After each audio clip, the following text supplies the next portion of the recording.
funny stories from the set of Hook? Yeah, I have a ton of funny stories. You guys know Hook? You guys watch Hook yet? Funny stories.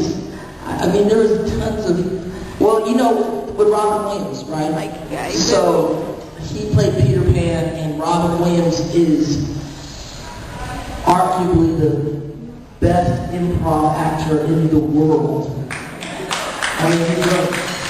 So, do you guys remember the scene where it's like, we're going back and forth with each other with like, he's like, dissing me, and I'm like supposed to be dissing him back. You know, like we're going back with the statements and stuff. And so, this is the thing. Robin's like, every time you're acting with Robin Williams, because he's so brilliant at improv, he would like do the scene as it's written once, and then he'll look at Spielberg and Steven, can we, and like, yeah. And so then he'll do the scene again, more than once sometimes, and just improv. And so if you're battling with, you know, witty things against arguably the most brilliant improv actor in the world, and you're a 15-year-old kid, and you have 3 red mohawks in your hair, and the guy just starts going off on you. He just starts saying the skunk thing and all kinds of crazy stuff. He starts saying sexual craziness, and it's like, you're sitting there, and the camera's on you, and you're like, this dude is going in on me right now. And then you have like 3 choices in the moment. You can either A, just get ran over by him, like just don't say anything, just be like, I'm gonna just take it. Which, I'm not that kind of guy.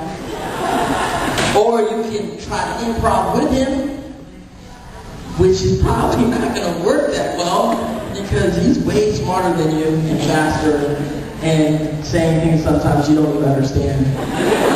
There's certain things, I'll watch that scene like now, and he was saying things that as a 15-year-old kid, I didn't understand what he was talking about. But now I understand, like, oh, that's funny. As a kid in the moment, he was talking about paramecium, all kinds of stuff. And so you can do that, and that doesn't work. And so, or you can do 3. You just jump to the next line as quick as possible. You just start talking, you just jump to the next line. Like, I'm just going to cut you off. Because that's my only choice as a 15-year-old actor. But he's amazing. The Rob Williams. I love him. Yes? Yeah. Yes, okay, so how do you get involved with your role in Real Love? How do you get, what play do you get?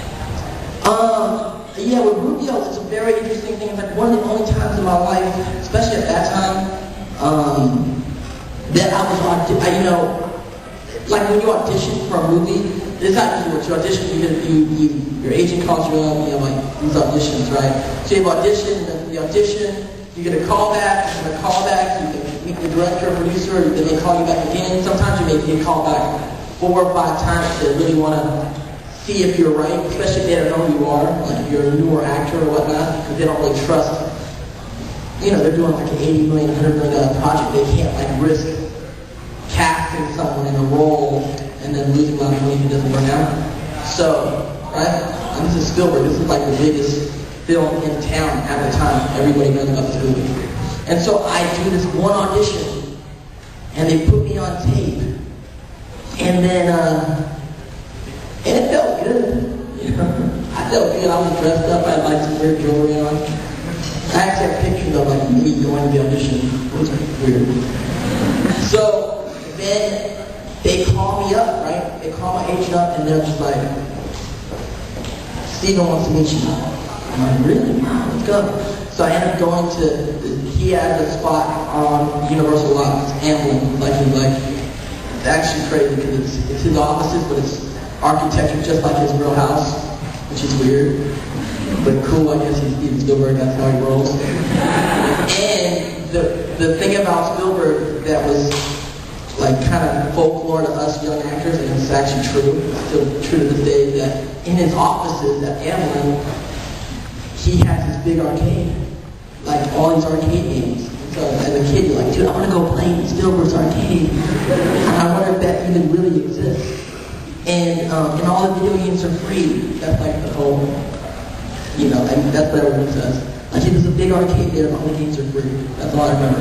And I went there, and there's a big arcade there, all the games are free. Like, wow! So you're there, you're playing video games, and someone taps you on the shoulder, and they're like, you know, Mr. Stewart wants to meet you now. All right, cool.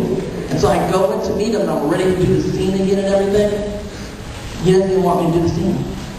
The guy's just like, I talked to me about something, and I was talking about the last movie I did, and my character, and then that was it. He gave me the job. Like, after one audition. It was like it never happens. It's like, super never happens. And then, so that was awesome, right? And then I'm on the set months later. I just remember I was like on a pirate ship, and I'm hanging out, and then I asked Steven, you know, like, I never got hired after one audition. Like, how? And for the biggest movie in my life, like, how did that happen? Why? How did that happen? What? He said, out of all the kids we auditioned, he's like, you're the only kid that scared me.